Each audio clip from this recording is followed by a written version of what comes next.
Hello everyone, welcome back to my channel Sravani's world. మనం పాలకూర ఎప్పుడు తినేలా కాకుండా ఒకసారి ఇలా డిఫరెంట్గా ట్రై చేసి చూడండి, చాలా బాగుంటుంది. చాలామంది పాలకూర తినడానికి ఇష్టపడరు కదా, అలాంటి వాళ్ళు ఈ పాలకూర ఉల్లికారంని తప్పకుండా ట్రై చేసి చూడండి, చాలా ఇష్టంగా తింటారు. సో ఇది ఎలా ప్రిపేర్ చేయాలో చూసేద్దాం. ముందుగా ప్యాన్లో కొద్దిగా ఆయిల్ని యాడ్ చేసుకోండి. దాంట్లోనే 1 టేబుల్ స్పూన్ జీలకర్ర, అలాగే 2 టేబుల్ స్పూన్ల ధనియాలు, 3 నుంచి 4 ఎండుమిర్చిని కూడా యాడ్ చేసుకోండి. వీటన్నిటిని కూడా లో ఫ్లేమ్లో మాత్రమే ఫ్రై చేసుకోండి. ఒకవేళ ఇలా ప్రిపేర్ చేయొద్దు అనుకున్న వాళ్ళు మనం కర్రీ లాస్ట్లో కొద్దిగా ధనియాల పొడి, వేయించిన జీలకర్ర పొడిని కూడా యాడ్ చేసుకోవచ్చు. చూసారా, ఇలా లో ఫ్లేమ్లో కొంచెం కలర్ చేంజ్ అయ్యాక వీటిని ఒక మిక్సీ జార్లోకి తీసేసుకోండి. తర్వాత ఇలా మీడియం సైజులో ఉన్న ఒక 3 ఉల్లిపాయలని తీసుకున్నాను. వాటిని ఇలా చిన్న ముక్కలుగా చాప్ చేయండి. ఇందాక మనం ప్రిపేర్ చేసిన దాన్ని ఇలా బ్లెండ్ చేసుకొని దాంట్లోనే మనం చాప్ చేసి పెట్టుకున్న ఉల్లిపాయలని కూడా యాడ్ చేసుకోండి. నేను ఇక్కడ డైరెక్ట్గా మిక్సీ చేస్తున్నాను, మీరు నచ్చితే వేయించి కూడా తీసుకోవచ్చు. దాంట్లో టేస్ట్కి సరిపడా సాల్ట్, అలాగే కారాన్ని కూడా యాడ్ చేసుకోండి. నేను ఇక్కడ 1.5 టేబుల్ స్పూన్ సాల్ట్ని యాడ్ చేశాను, అలాగే 2 టేబుల్ స్పూన్ కారాన్ని యాడ్ చేశాను. అలాగే 4 వెల్లుల్లి రెమ్మల్ని కూడా తీసుకొని బాగా ఫైన్ పేస్ట్లా కాకుండా ఇలా మనం రోట్లో దంచుకుంటే ఎలా ఉంటుందో అలా మిక్సీ చేసుకోండి.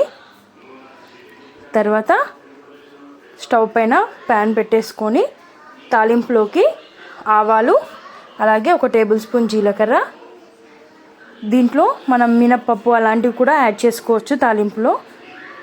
ఇక్కడ నేను 2 టేబుల్ స్పూన్ల శనగపప్పుని యాడ్ చేసుకున్నాను.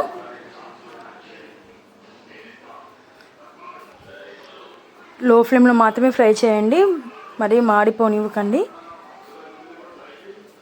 ఇలా కొద్దిగా ఫ్రై అయ్యాక దీంట్లోనే 4 నుంచి 5 వెల్లుల్లి రెమ్మల్ని కూడా యాడ్ చేస్తున్నాను. ఒక 2 ఎండుమిర్చి, వీటితో పాటు ఒక 2 రెమ్మల కరివేపాకుని కూడా యాడ్ చేసుకోండి.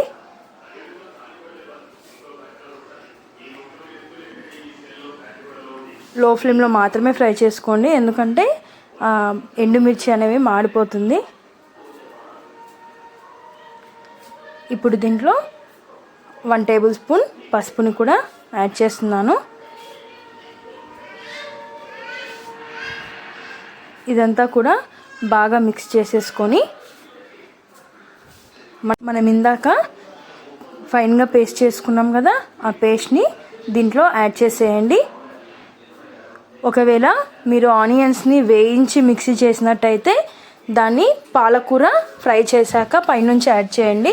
నేను ఇక్కడ ముందుగా ఆనియన్స్ని వేపలేదు కాబట్టి నేను తాలింపులో వేస్తున్నాను.